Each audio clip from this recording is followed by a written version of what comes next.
फिर्यादी यांनी काल पोलीस स्टेशनला एक येऊन रिपोर्ट दिला की दिनांक 31/3/25 अंदाजे 12 ते 12:30 दरम्यान फिर्यादीची पत्नी म्हणजे फिर्यादीची साडीचा मुलगा आणि फिर्यादीची मुलगी ही गेटजवळ खेळत होती.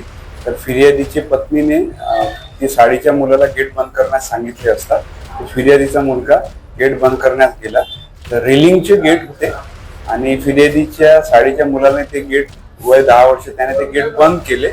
पण गेट बंद केल्यावर अचानक ते गेट त्या जे त्याचे हिंजेस वगैरे असतात किंवा जिथे ते व्यवस्थित लागलेलं राहतं तिथून ते गेट पडलं आणि फिर्यादीची मुलगी वय 2 वर्ष तिथे खेळत असताना तिच्या डोक्याला मार लागला. तर दिनांक 31/3 पासून ते लगेच त्यांनी मेडिकलला उपचारार्थ भरती केलं.